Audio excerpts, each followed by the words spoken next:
All right, good morning, everyone, and thank you for joining us today with Delaware's Resilient and Sustainable Communities League, or RASCL, for our fourth annual summit. Our theme this year is Expect the Unexpected, Planning with Uncertainty. And I think I can speak for all of us when I say 2020 has been full of major unexpected events, and constant adjustments to change is the new normal. My name is Mike Tholstrup. I'm a planner with the Department of Natural Resources and Environmental Control, and as a founding member of RASCL. I'm an AICB certified planner, and I was recently appointed to the executive board of the Delaware chapter of the American Planning Association. I'm honored to host our first virtual summit this year, and want to thank the RASCL Steering Committee and our Summit Planning Committee for all the work they've done to put together this timely event and bring an exciting list of panelists directly to your web-enabled devices wherever you happen to be.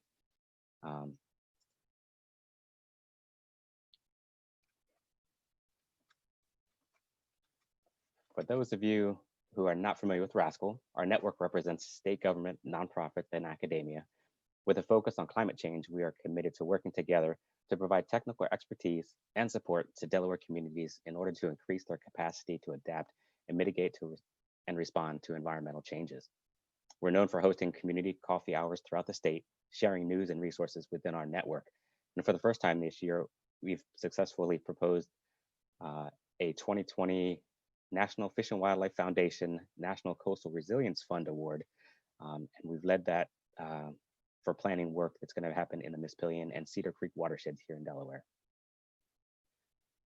Just before we get into our session, though, I'd like to take a moment to go over technology and some housekeeping, just so we can keep things rolling smoothly throughout today's discussion. We ask that you please keep your audio on mute and turn off your video camera for the introduction and presentation portions of the event. So this will help with your local bandwidth usage and will cut down on screen clutter for others on the Zoom. Renaming yourself on the screen will help identify you to others, and you may include your affiliation there. And to do that, you just need to use the ellipsis at the top right of your video box. We also recommend the speaker view, or selecting the speaker view at the top of your screen to highlight each presenter in the session. During the session, we have moderators designated in the chat box. So when you have questions, we ask that you use the chat box and send your questions directly to the questions moderator. And for technical issues, you can chat directly with our technical support moderator. Helping to make today's event possible, of course, is our sponsors. At the friend level, I'd like to thank the professional architects and engineers at GMB. I'd also like to thank the Delaware chapter of American Planning Association and the University of Maryland Environmental Finance Center for your support at the fan level.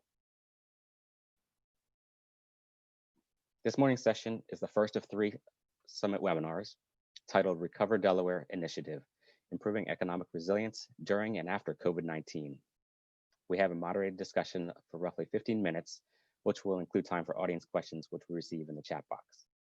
We'll then have time for a 2-minute stretch before we break into smaller groups for 15 minutes of facilitated discussion on related topics, and that'll be a little more face-to-face time. And we'll conclude the webinar at 11:30 this morning. As you can see, the remaining webinars will be held later today and tomorrow afternoon, both starting at 2 p.m. Eastern Time. Please remember to use the Zoom links provided for each, as they are different from each other. I have a few things to note just before I introduce our moderator for the morning. Today's live presentation and Q&A will be recorded and made available on our website, along with the presentation slides. We'll also follow up with each of you to share resources referenced during the summit, contact information for our speakers and attendees, and the all-important feedback survey, so you can tell us how we can improve. Professional certification credits for PE, CFM, and AICP are available for each of our webinars. And finally, for those of you still keeping track, Delaware's first climate action plan is slated for release this winter. The plan will focus on 2 types of actions that minimize greenhouse gas emissions, and actions that maximize resilience to climate change impacts we're already experiencing.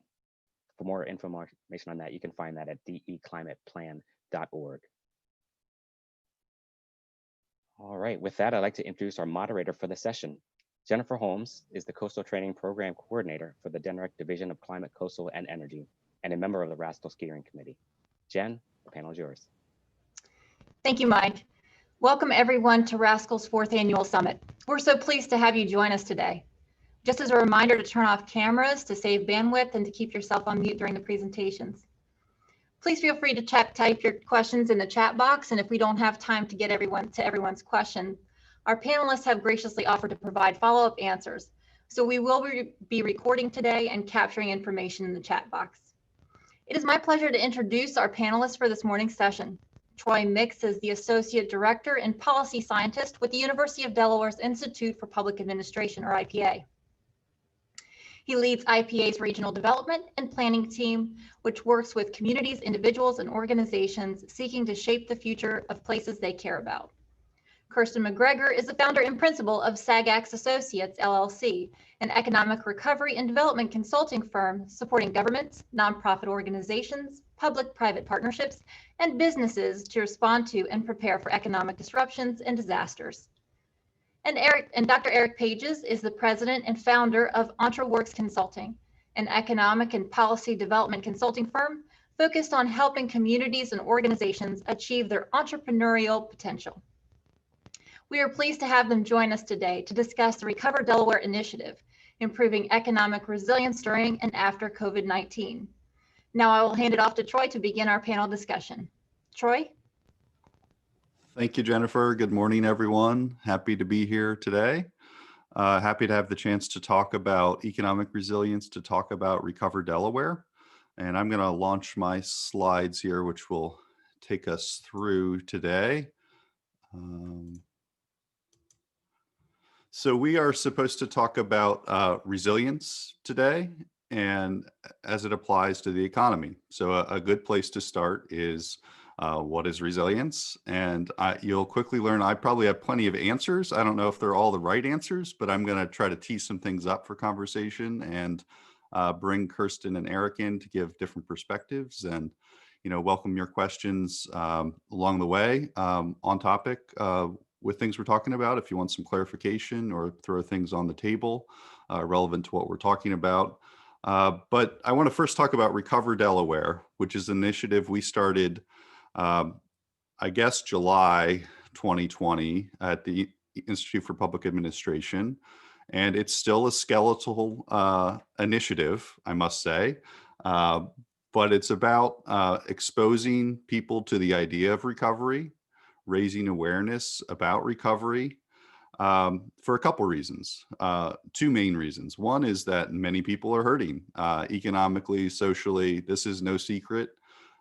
There's real despair in communities, there's unemployment, there's immediate impacts, and then there's unknown impacts about what industries will come back in what form, what will the future of various aspects of life look like. So lots of uncertainty, lots of here and now despair, and lots of future angst. And so helping people to grapple with how do we understand what the future might look like, and then how do we prepare now so we're best positioned to take advantage of it, best positioned to mitigate impacts and hopefully improve outcomes for Delawareans. So that's one piece. There's real despair. Another piece is even if you're feeling like your community or your organization has missed big impacts from the pandemic, which you'd probably be hard pressed to find many people who aren't experiencing major impacts. But if you feel my community has weathered this okay, I'm here to tell you there's probably going to be big opportunities, big programs, big shifts in the economy, big shifts in the way the nation approaches different aspects of life, from social to economic, that your community needs to be aware of, that your community will benefit from thinking about how we fit in, thinking about how we might make use of forthcoming federal programs or initiatives by various organizations. So even if you don't feel like you've been hard hit, it's an opportunity to kind of reset expectations, think about your vision for your community, and think about how you can take advantage of what's been this very unfortunate year, to say the least. So Recover Delaware it is, as I said, it's skeletal because it needs engagement from the community. We're trying to raise awareness about what recovery is and how it's different from response and how it's a critical piece of response at the same time. We're looking to do four things: have conversations about uncertainty. So what things have changed, are likely to change, and how what's the range of impacts that might have for your communities. As I said, I don't have a lot of the right answers, but if we're having conversations, we might narrow down on what the impacts of various changes might be for your communities. So that's piece one. Second piece is kind of more tangible assistance with recovery planning. We're going to talk a little bit about what recovery is today and what that planning aspect might look like. Third piece is support for implementation. So once you kind of figure out your vision, where you want to go, how you're going to deal with these changing conditions, what resources are you going to be able to assemble to get it done? That's what we have in mind for implementation. And then the fourth piece is, connecting those big changes that are in that big uncertainty box. What are some new policies, some new approaches we might need to take at the state and local level to really ensure we're more resilient for the next shock and we're more competitive as we build back from this shock? So those are the four kind of general buckets. As I said, it's skeletal. We need your help to kind of detail those and put some things into practice. But we hope to give you a good sense today of what some of the issues are we're thinking about and trying to provide support to organizations and communities in Delaware. So I want to talk a little bit about my perspective on resilience, which a lot of my planning practice has been in the area of economic development. And one of the projects I first met Erik on actually was working in the Appalachian region on a project focused on economic diversity. And the Appalachian region is an area kind of known for not having a lot of economic diversity, having a lot of coal communities that really live and die on the boom and bust dynamics of that industry. And so one thing that academics talk about in settings like that is the kind of the staple trap. The idea that when things are good in a community like a coal community that depends on that one big industry, and this is an extreme example, but you can think about your own community and what are the one or two big industries that you really depend on. When things are good, people are getting paid, there's a lot of money circulating in the economy, there's a lot of resources for action. That's a good thing. When things are not going well, when the low demand for the industry that's prevalent in your community, there's not many resources for action. And pretty much I think people can expect what the needs look like. When there's a lot of money circulating, there's not a lot of urgency to act. There's not a lot of need for public programs, public services to be put in place. So I call this kind of the captive and happy stage. You're not necessarily feeling compelled to make investments.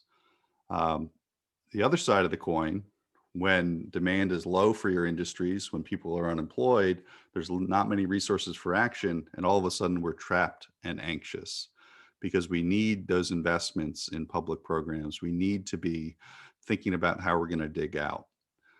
So for me, we don't want to be in that trapped and anxious stage.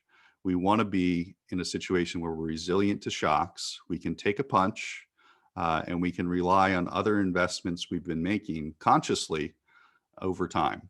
And, the problem with shocks is we don't often expect them, but we want to talk a little bit today about what that resiliency piece looks like in economic, for local economies, for regional economies, and how you can think about learning from other places and how they've experienced shocks. So I want to bring Erik into the conversation here, particularly because I referenced you with this study on economic diversity, but I also know you've given a lot of thought to shocks, Erik. And I wonder if you could talk us through what we mean by economic shocks and a little bit on how they can differ from one another. Great. Well, thank you, Troy, and thank you to RASCL and all of your partner organizations for inviting me to join you today. One of the big changes, and Troy, you talked about this, we're seeing is that, economic shocks nowadays are becoming more common.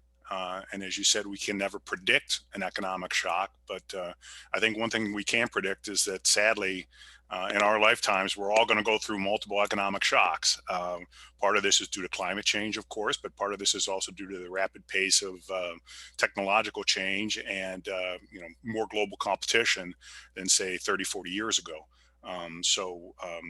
Sort of the economic transitions that our communities go through, it's just going to become a more common process. And I often flag a great book that came out in 2017 called Coping with Adversity that was produced by scholars at or basically economic development scholar, a team of economic development scholars. And what they looked at is they looked at every metropolitan area in the United States, and they looked at all of the different kinds of economic shocks that there were out there. And they basically cataloged 1,500 different economic shocks, as you can see, between that period of 1978 to 2004. So if you take 1,500 economic shocks in thousands of communities, and then assess what happens to the communities. And those shocks could be the form of a national recession, a natural disaster, an economic downturn. I think 1978, steel industry collapsing, textile industry collapsing in the Northeast region. So there are multiple different kinds of economic shocks. But what they found, and you can see in the graphic on your left, is that what happens if you look at all the regions facing an economic shock, about half of them really just shrug it off. Okay, so the unemployment rate goes up because a plant closes, a military base closes, there's a hurricane or an earthquake, whatever that is. But basically, the community recovers, with it pretty quickly. 36% of the communities roughly recover, right? So it takes a while to recover, 2.5 years really to restore, the employment rates and the gross regional product in the community. The average time to recovery is about, 2.9 years, as you can see in the graphic. The scary thing here is that 17% of the regions really never come back. They don't become a ghost town necessarily, but they sort of don't get their mojo back in the sense that they're just never become vibrant again. And, I give you, think of, communities in your region. I grew up in Reading, Pennsylvania. So you think of, the old manufacturing towns in Pennsylvania, the Altoonas of the world, the Allentowns, the Scrantons, the Readings. Communities like that have really had a lot of challenges in recovering from, the shocks that first hit them in the late 1970s and the 1980s. I'm not saying that they stagnated necessarily, but they've not, restored themselves to where they were at that period. And so, again, many communities are in this boat. And a successful resilience strategy puts you in the communities that either shrug off or recover from an economic shock. And that's what we want to try to put in place for communities. And so what do we know about the kinds of strategies? So we also looked at, the researchers looked at how communities recovered or didn't, but then they looked at, what are effective strategies. And we'll talk about this in a little bit more detail. Really over the short term, what they found is that there's really not much you can do, right? In the sense that if you're hit by an earthquake or you're hit by a plant closure or you're hit by COVID-19, there's not much you can do over the short term that are going to replace the lost jobs. It's going to take time. And so a community say that, had a plant closure or, they faced a natural disaster, they can market themselves and promote the community. But in terms of, restoring those lost jobs quickly, pretty tough to do. The most effective strategy over the medium term, I guess we'd say, 1 to 3 years, is really to roll up your sleeves and get out into firms and work with them, either to train their workers, to upskill the workers, to do what we call manufacturing extension services, where you help bring in new technologies and new processes into companies, help companies do market development, basically really get into the nitty gritty of, building companies and helping companies build up markets. Those are really the most effective medium-term strategies. And then over the long term, and I'll sound like a broken record here, the best long-term strategy is to build and attract talent. And again, as we know, and Troy certainly knows this and Kirsten knows this, talent is going to be the differentiator of regional economic competitiveness really for the rest of our lives. And so talent has to be at the core of any economic development strategy. Erik, we've got a question here that's near and dear to our hearts because we both were University of Pittsburgh graduates, but it's asking about does sometimes that recovery or the stagnation piece, does that sometimes also just maybe signal that those places are fundamentally different now? In Pittsburgh, I think they're like a third of the size, the metro area of what they want to be, for example. Is that part of the picture here that this book is looking at? Yeah, well, this book and in general, we know that, there's a reason why, you're faced by an economic shock in that, the structure and the components of your economy are not appropriate for, the economy of the day. So, of course, you don't simply just come back with the old stuff, rebuilt. You have to come back with new stuff and new ideas and new approaches and new industries. And so, of course, that's the challenge. This is a wholesale reinvention process that has to occur over the long term. So no, you're never going to look the same as you did, pre-shock versus post-shock. And the shock may not be really acute in some cases. Like there was Right. no one thing that happened in Pittsburgh as an example. Correct. It was long run economic restructuring. Right. And what, again, the really interesting story about Pittsburgh, when you look at the history of they started to do economic diversification planning in the 1940s, right? At the height of the steel, we always think World War II, the arsenal of democracy. Pittsburgh was doing economic diversification planning at that point. They knew they were too reliant on steel and manufacturing. They didn't really execute on that planning, but they did the planning. Yeah. And Kirsten, I want to bring you in here because at least as I understand your practice, you've worked in a lot of context where it is a really acute, you can identify the event because it's a storm, for example. And I guess what does the shock look like at the moment it happens or in the aftermath of it, the couple months after it, when we're thinking about a hurricane or a natural disaster? What are the quantitative measures, qualitative measures we're looking at that define the shock? Well, and that's why I think it's great that Erik brought up coping with adversity, because he is bringing up things that are typical economic development shocks that we think of. And I think the audience here, which is diverse, isn't necessarily familiar with that, because those shocks of severe unemployment, those things are being brought into hazard mitigation plans now.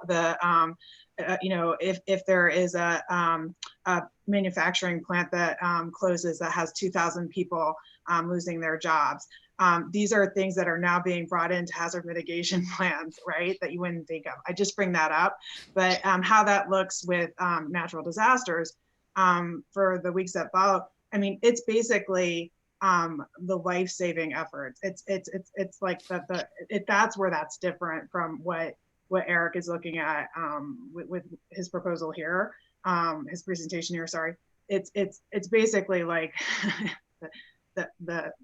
you're not even thinking about the long-term recovery of workforce and it's basically like life-saving efforts. People like getting them out.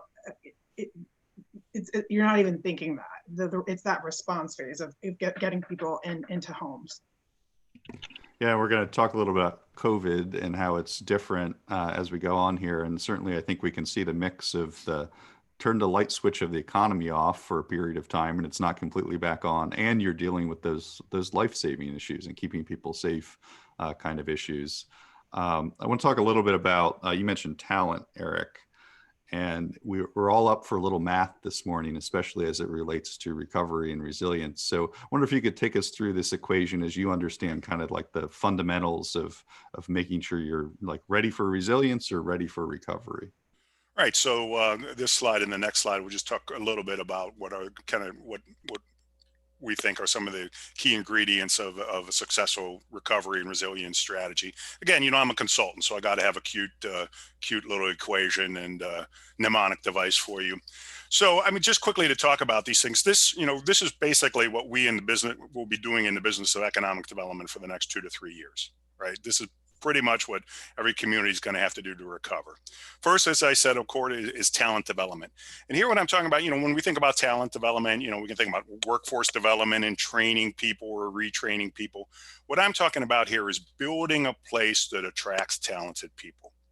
And we can think about, what people look for in a community is they want to be attached to the community, they want to have amenities in the community, and they want to have anchors in the community.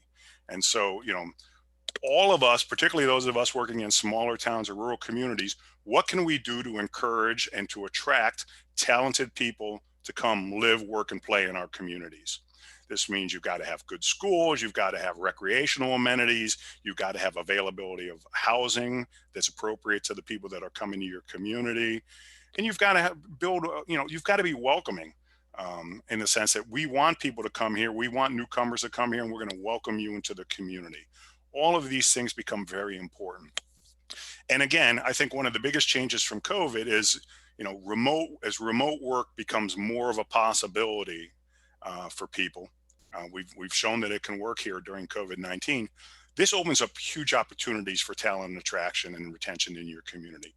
One of the biggest challenges, particularly in smaller communities, has been, yes, you can attract one partner in a couple to the community, but what does the spouse do, or what does the partner do? You know, if you hire a talented doctor and she's going to work in your hospital, what does her partner do? And so that's often the challenge of bringing talent in the smaller communities. With remote work and with entrepreneurship, which I'll talk about in just a moment, this really raises the possibilities for people so that both members in a couple or in a partnership can find jobs. So I think that's really, that issue in itself, I think, will transform the talent equation for many communities. Infrastructure, real quickly, broadband, right? If you don't have broadband, you're not in the game anymore. And as we've seen in so many communities around the United States, when kids have to go to a McDonald's parking lot to do homework, to me, that's an abomination. And that needs to change. And we've got to do if your community doesn't have appropriate broadband, that needs to be job number one. That's the most important thing. Third part of this puzzle is entrepreneurship. We know in crises that many great businesses start during a crisis. And so there are many great businesses being birthed right now. And what we need to do is encourage that. We've already seen in the last quarter big jumps in new business applications. So, I mean, there's a lot of pent up demand. And, when things open up, there's going to be, I think, a boom in entrepreneurship and startup activity. And last but not least, business retention and expansion, BRE. This is basically our term in economic development for going in and calling on businesses. Again, one thing that we're all going to be doing for the next couple of years is business triage. What can we do to help companies, shut down as painlessly as possible? What can we do to help companies survive? We're going to have lots of boomer business owners retiring. How do we help them transfer those businesses to other people? Then how do we help these new startups grow? So to me, this is really what the mix of an successful economic development and resilience strategy is going to be in the future, at least for the next few years. And Kirsten, I know you've been fielding calls from communities across the world, really, thinking through this equation a bit, even though they don't have it in mind. But where do you think their minds are? What are they focused on, rightly or wrongly, in your opinion? Yeah, I think it actually depends quite frankly, if they're disaster prone or not. If it's that mindset shift, and we'll talk about it a little bit when we get to some of the slides that I have. But the places that that have hurricanes or earthquakes or wildfires, that have natural disasters that are more disaster prone, they have that mindset where they already have that framework and structure and governance in place, where they have the preparedness and mitigation, and they have that familiarity, not only in governance, but their residents. They have that mindset in place, and that's internationally. So with the pandemic and using the funding, I think that some of the places were at an advantage and were more quick to be able to use some of that CARES Act funding, at least in the United States. I know that's more of a compliance and that's a boring answer, but that's what I've seen. But I think internationally too, and this is what was happening when I answered your previous question, is like everybody, we're all, we all have kids at home. I'm sure everybody on this call, we're working at home. And I think that's what's different here, is we're all working at home, and the fact that it's not just here in Delaware, it's all around the world. It's not just in the United States, it's everywhere. And it's been going on for so long, and it's taking a mental toll on all of us. So when you had asked me that question a few minutes ago, my son was outside yelling and playing the piano. So my point is we're all dealing with this. And I think that, and I think that camaraderie and that empathy that we all have for each other is there too. So I'm seeing that across the board. So there's pros. I think that's a good thing too, but that was a two-sided answer to your question. Yeah, and I know, Kirsten, you're going to touch on some of these things too, like key lessons, and you've already teed up why it's different. Everybody's going through this shock. It's not an isolated something on the East Coast or a fault line or something like that. But Erik, do you want to tee up some of the key things you've seen in communities that you think kind of set people up for recovery most efficiently. Yeah, and I won't go in through all of this. I want to be conscious of time here, but this is a slide. I've spent the last 4 or 5 years working on several projects in, as Troy said, in coal impacted communities where you've had a mine closure or a coal power plant closure. And these are some of the lessons we've learned from effective responses to those kinds of impacts.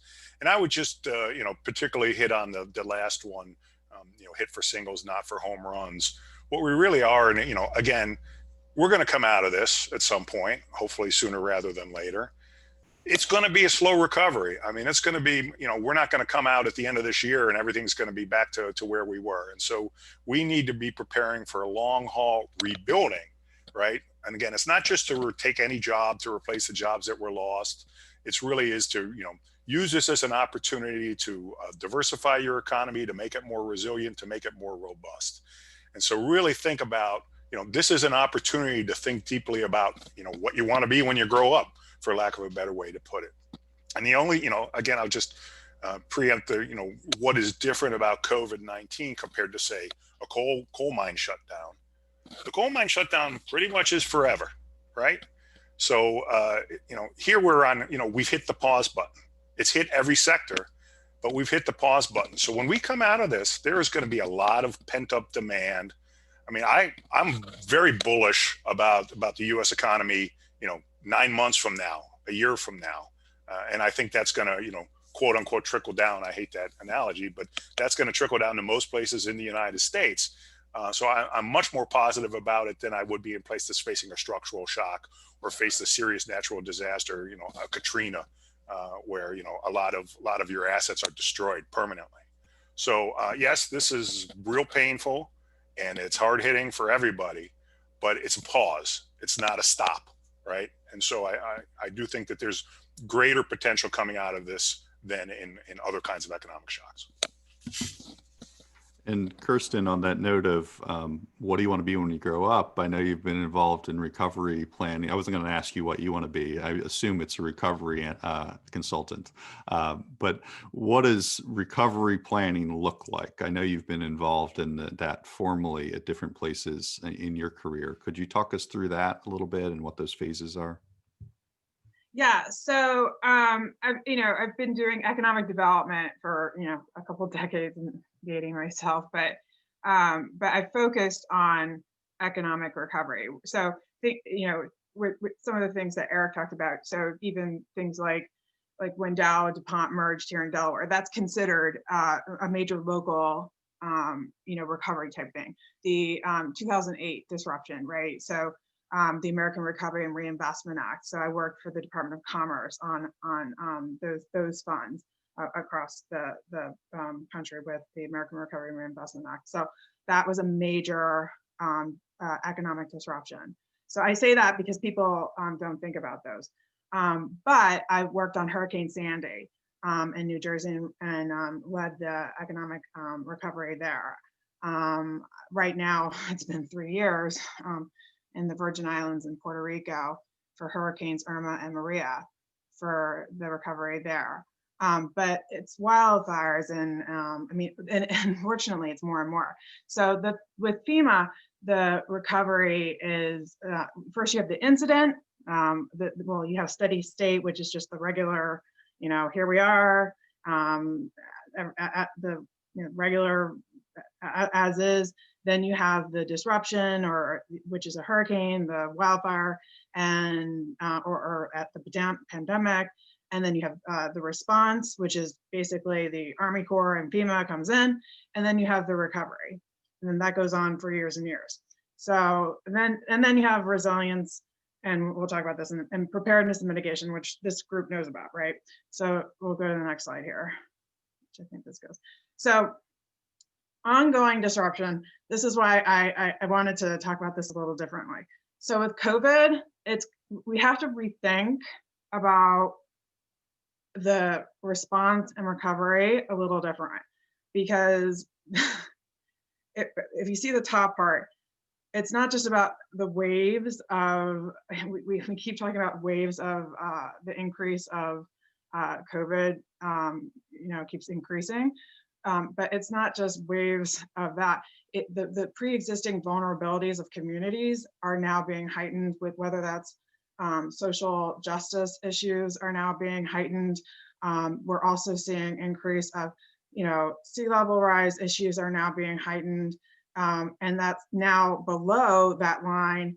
It's not correlated to the waves above. So just because you have perhaps Hurricane Laura, it could be your disruption above, the response below, just because that's that hole below, it's not just because that's a harder, again, this is a new graphic that we're coming up with right now, and this is the first time we're showing it to you today. You guys are seeing the brand new graphic, literally came up today. It's the response is more challenging, not necessarily because the storm was, it might not be a Cat 5. It could be because it was the pandemic is still ongoing, and it could be a Cat 2. It could have been Dorian was a Cat 1 in the Virgin Islands, and anyway, my point is if you keep having stuff building and building and building, or you have a pre-existing vulnerability of social justice issues, communities can only have so much happen. So the ongoing disruption with the pandemic, you keep on having response. But I'm also showing here is that it's also about people, it's about families, and it's about communities. All right, and if you could do the next slide. That's it. So that was just, sorry. I missed a graphic. I think Kirsten, I will find it. I missed it, sorry. Yeah, this one book. Get you the longer term piece here, I'm sorry. That's it, that was before that. Because we won't have to go through all the. So I don't know if you want to start here, Kirsten, but I mean, what I take away from this, here we are. Kirsten. I just had a tricky. The point is that for this group, and I think this is the most important thing, which this builds into, is that we want to make sure that we build in recovery and resilience into our foundation, because, and I know this audience understands this, but and I think as they understand, and I know this is a diverse audience, but for economic recovery, it's so important, and it's cross-sector and what the health and social services, education, infrastructure, sea level rise, all these different sectors, they all impact each other, and now we're seeing that, and they all need to work together. But the recovery and resilience, that foundation, each time you have a response, if you see that bottom part, if you incorporate recovery and resilience into your planning, and you have that mindset shift that you incorporate that, each time you have a response to a disruption, it makes that much easier, for lack of a better word. And again, this is a new graphic, so my story will be a little bit more sophisticated. But as you'll see, that when you incorporate that mindset, your community will be able to respond and be and work together, quite frankly, and have that. I'm pointing at this graphic because it's the first time I've been able to work with it today. I'm very excited about it.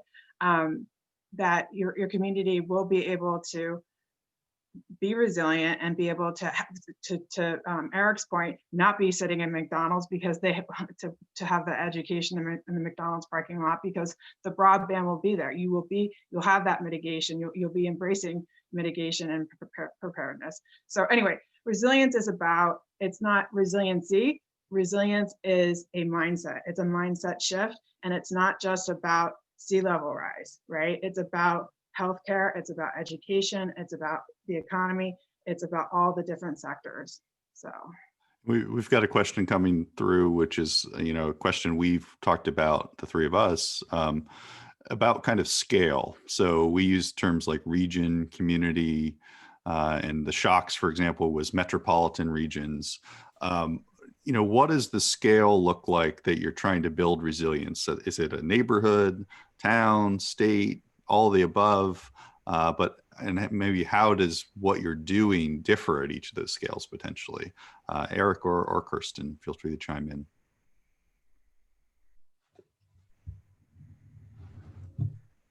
Well, I'll go first, but I think it's important that it's at all levels. I think it needs to be intergovernmental, and it's very important, and I think we will talk about this, that regionalism is being pushed at the federal level, that for leveraging resources and technical assistance and funding. And it's very important that they collaborate, whether that's neighborhoods, whether that's townships, that they work together. But of course, each community has customized and specific needs, but they do need to work together to leverage the limited technical assistance and limited funding. So Erik. Yeah, I would agree with that. I mean, I think you need to do this thinking at all levels. But I agree that kind of the base planning, if you had to say what's kind of like the template, that the base planning should occur at the regional level, because that corresponds to what's the natural economic grouping. States are not natural economies, counties are not natural economies, towns are not natural economies, regions are natural economies. And so that's where the structure, you need to do it that way.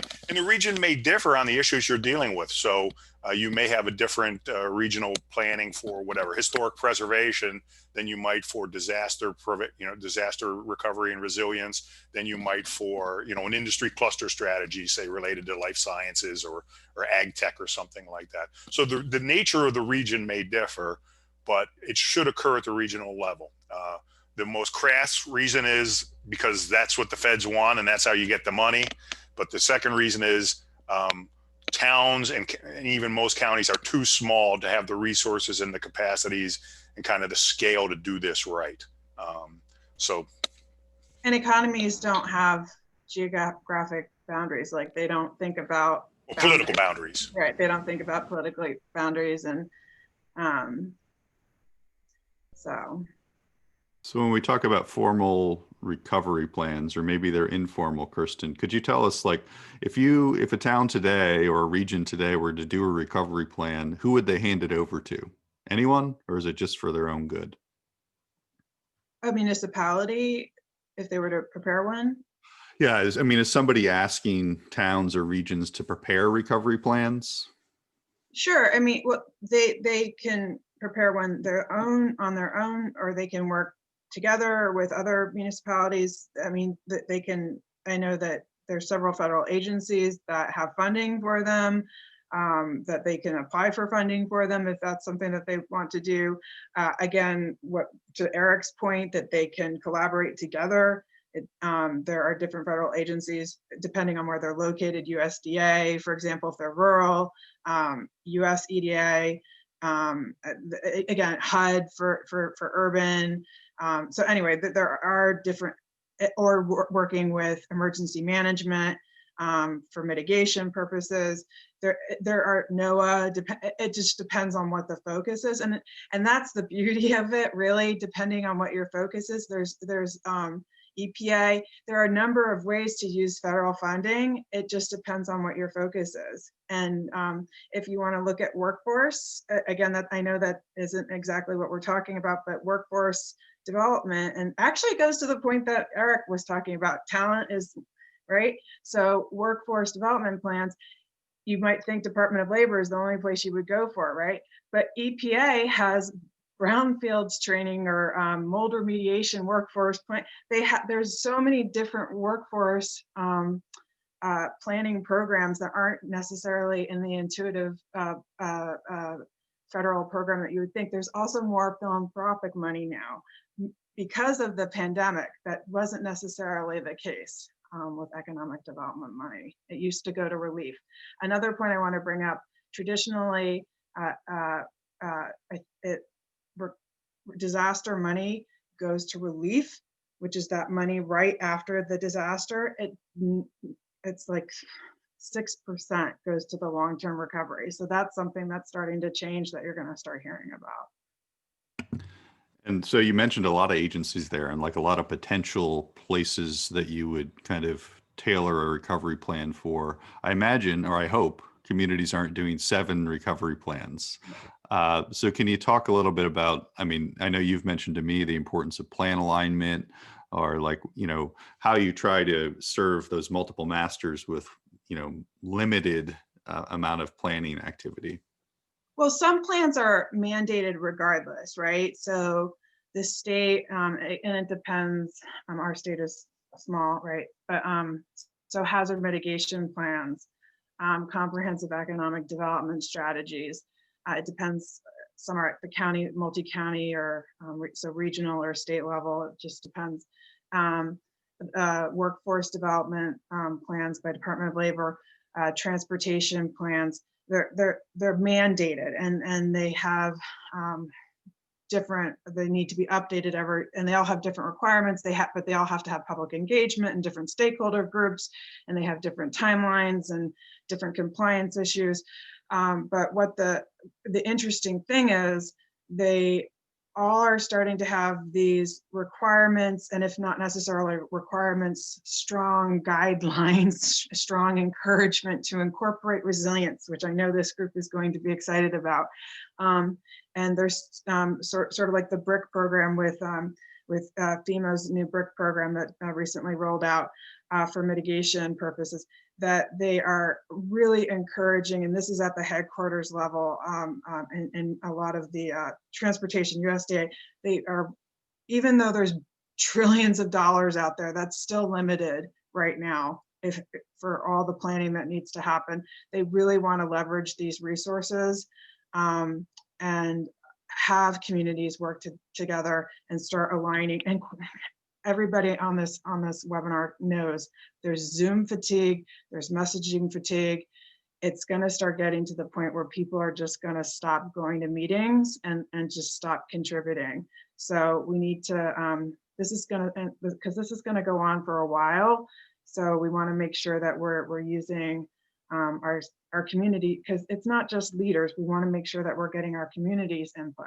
So that's where that's coming from. And there's a lot of plans. And I think sometimes we look at the lens of the group that we work with, and there are so many plans that are mandated. It's not, and there's philanthropic plans too. So it's kind of crazy when you start thinking about it, but yeah. We started this conversation with shocks are inevitable. And so this has been a really big shock. It's an ongoing shock.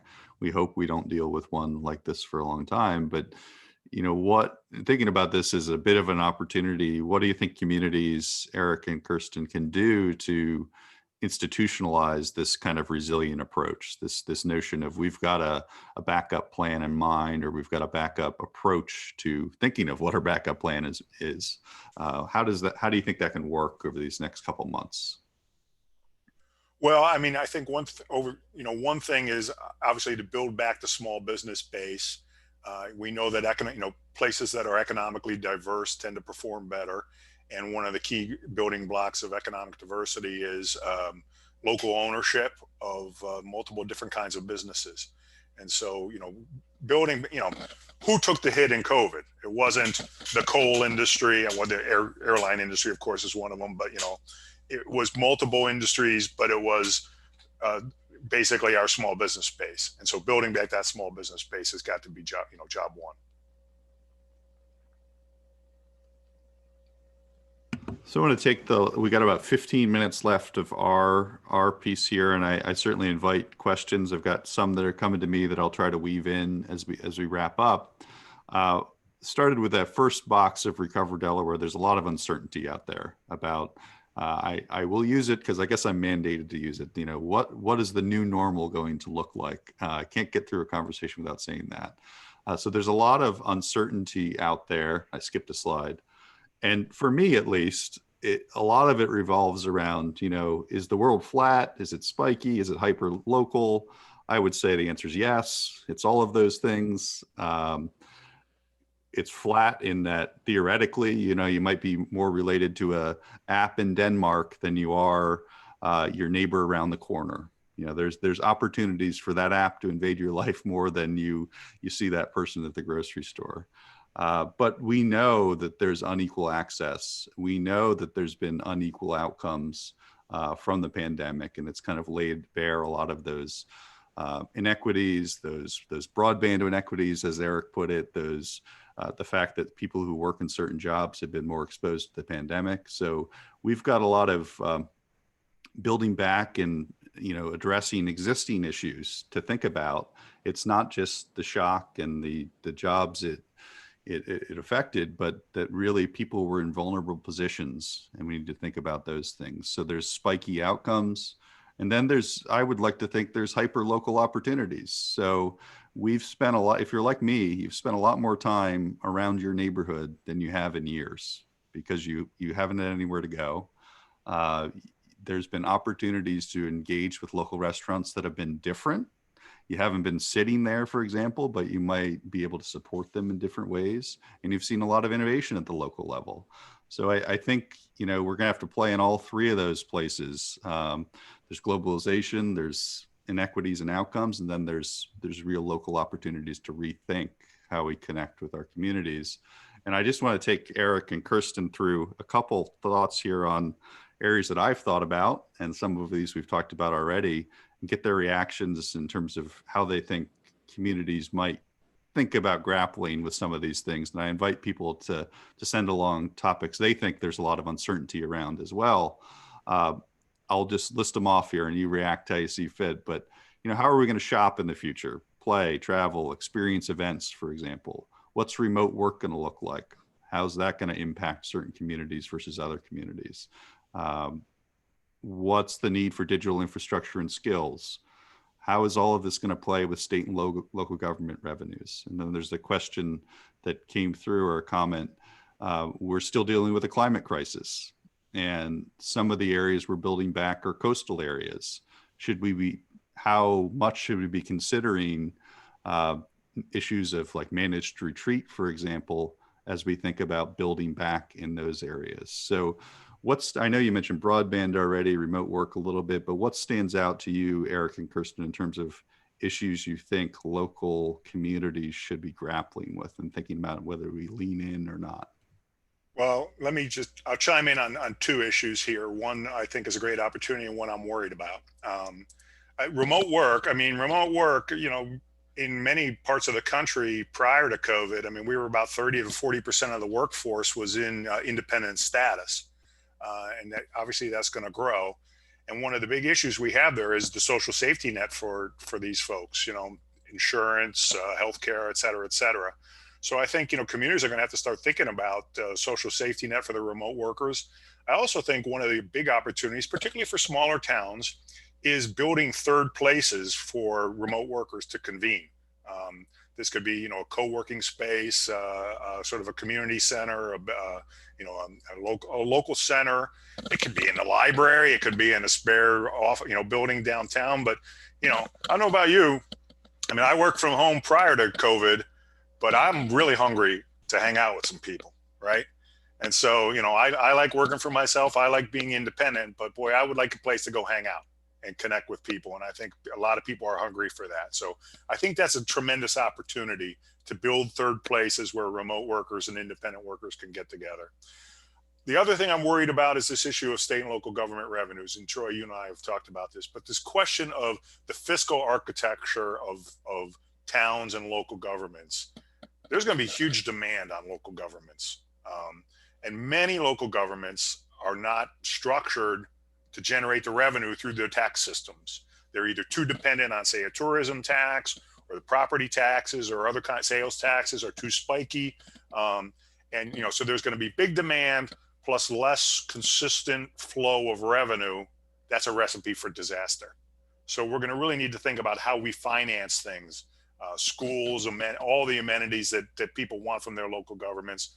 The way we do it now is not working. Now, this is obviously another big thing to throw on all of the other big things, racial inequities and social inequities, but this is something we're also going to have to deal with in the future. I think to build on that a bit, my concern has been, and I think, Troy, we've talked about this for quite some time.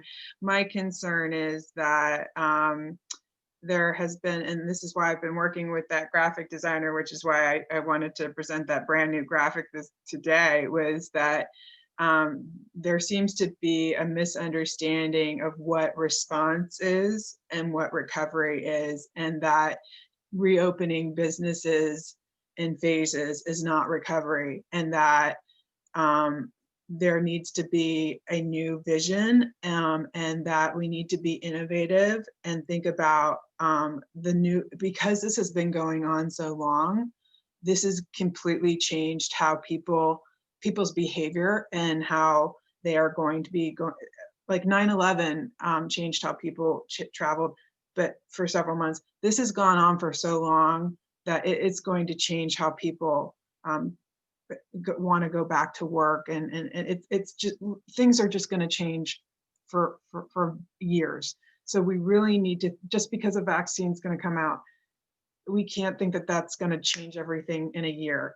We really need to be realistic about, and that then trickles down. I know Erik, you said you don't like that term, but we really need to think about how that then impacts municipal revenues, and how we need to then think about then how can we be transformational about that, and then change workforce development plans, and how you can attract new business development strategies, and how you could rebrand your state, and does Delaware have a great broadband strategy where you could have live in and I work with a lot of islands, not just in the Caribbean but also internationally.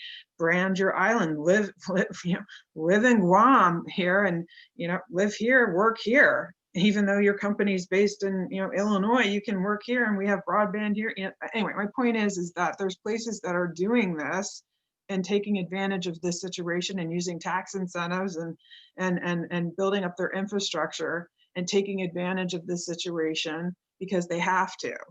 And so I think that that's where we need to shift the mindset, that people do need to look at the response. I'm not saying that they shouldn't. You have to do that. But I think we need to look at the long term and look at the opportunities and be transformational about this, and really look at the opportunities, and look at like what you said about Pittsburgh. How can we look at the long term and how we can transform Delaware here, and look at the cross-sector things here? Yeah, so I mean, I was going to ask you a softball. When's the right time to start recovery planning? I figured you would say now, or it should have been several weeks ago. It should have been. You know me. I said it should have been in June. But then, what a local government, let's say a local government that hasn't started recovery planning, what are some quick and easy ways to start it? Because once you get the ball rolling, hopefully you can give it strength. But how do you start it? I think they need to start convening a committee of thought leaders that are interested in this, and it needs to be cross-sector people, ideally politically agnostic as possible. I know that that's pie in the sky, but if they can do that, and then start reaching out to a group like Recover Delaware, and to get some ideas rolling. But I think that collaboration with other municipalities, like we've said, because then we can try and figure out those funding sources, right? Because that finding the funding may help them figure out what direction that helps them go. But I don't know if they already have a funding source in place, but funding, I know, does help. But funding shouldn't drive your plan. But I know, and I'm also realistic and know that is the case. But that would be my advice right now. There are some websites out there. So we see right here, yeah. But I would say my advice from locally is to reach out to you, Troy. Well, thanks. For a local person. I'll get ready for the deluge here. Yeah. Yeah, I know. I say that seriously because I do work with recovery all over, and I think things are. I've worked with Iowa after the Dorchester. Things are so locally driven that I do think it's important to talk to someone who understands the local environment. It's also important to have outside perspectives, but I would encourage look at especially these federal resources. But yeah, I would encourage to reach out to Troy at UD. Troy, if I could just Sure. chime in with one quick thing. I mean, we talk about planning, but I think really what communities need to have in place is, sort of a regular sort of benchmarking or kind of early warning system. Do an annual look at what's going on in the economy. You don't have to do anything special. Just use data that's available for free from the federal government or state governments, and really get a sense of, are we going in the direction we want to be going into? I mean, just setting up some sort of system like that to take a regular, serious, data-driven look at how you're performing on a regular basis is very important. That can feed into plans, but it can also feed in directly into action as well. Yeah, a data dashboard. I mean, but I say that because that can help, like someone like Troy. The only reason I brought up Troy was he could help identify like pretty quickly, like what are the most appropriate data sets. And he knows a little bit about data. Like which like really he could tell them real quick which source is the best source to go to, and without wasting too much time, like BLS or BEA, and that's all. I mean, but yeah, I mean, I totally agree. A data dashboard, and but yeah, I think that's a great. You're right on track there. Absolutely. And we talked about resources, and there's lots of resources out there. We're only presenting a selection here. I would say for me, I wasn't thinking about recovery 12 months ago. So I was kind of new to this. And the name, I mean, people understand it a little bit intuitively what it is, but I really recommend these FEMA resource roadmaps to kind of get a sense of how the recovery challenge is broken down. They have an economic recovery resource roadmap. They have a housing roadmap. They have, public health, I think, for example. So what you quickly see is these things are interrelated, but it's useful to see how they break down the issues, both for funding purposes, but also just like, oh, I didn't think of that as a recovery challenge, like evictions, for example. So that's a really good resource. And then there's lots of organizations like the International Economic Development Council that have, sites focused on this that have become more COVID centric for obvious reasons. EDA, disaster recovery, has been the name of their game or part of their game for a while, and certainly focused more on COVID. I'll say Erik and Kirsten are good resources as well too. Erik's got one of my favorite blogs. I'm not just saying that because he's here, but he's got a good blog and a good newsletter reporting on his work and reflections from around the country. And Kirsten's based in Delaware, does a lot of her work internationally, but she's also a local resource. There is a link here to get involved in Recover Delaware. As I mentioned at the beginning, it's pretty skeletal. I need your ideas on where you would like assistance. So there's a really short form you can fill out. There's no pressure to write long paragraphs. There's some simple check the box kind of questions. But one thing we're thinking of is a recovery planning workshop series over the next several months. I need to know that there's interest in that. And I need to know what areas there's interest in. So you can reach out to me directly. You can, use that form to start the conversation, but I'm really looking for your feedback and insights there. We also, speaking of insights, I guess that wasn't a planned segue, but we have a podcast called First State Insights, and we recorded several episodes on this issue of recovery. And as I mentioned, one of the things we're going to have to do is have some conversations about all that uncertainty that's out there. And we've tried to use that as a venue to get people talking about, what are you worried about? How's remote work worked for your community? What, or your business? What is it going to look like in the future? How are you managing response while thinking about how your main street is going to be configured in the future? So I'm looking for guests. I'm looking for people to listen and engage in that conversation. So here are some resources for you to consider.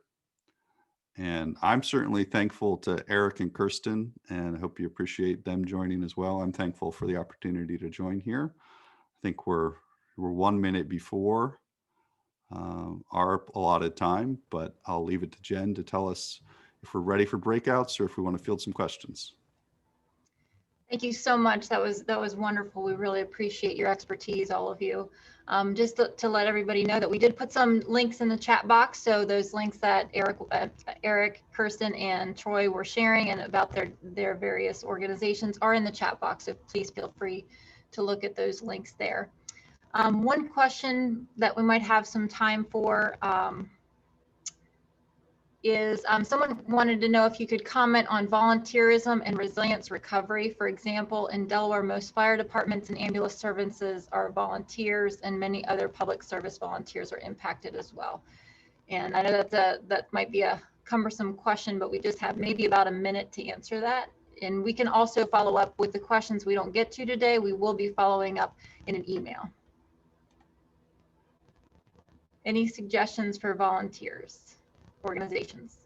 I would say my familiarity with working in places internationally is those would be relief response, first responders, not necessarily economic related, of course. And they work with VOAD, volunteer organization. I forget what that stands for, but VOAD, and I can send the link.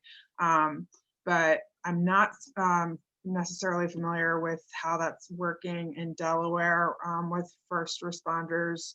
But again, VOAD is the organization, how that works with churches too, and organizations, how that with relief responding, like with Red Cross and things like that.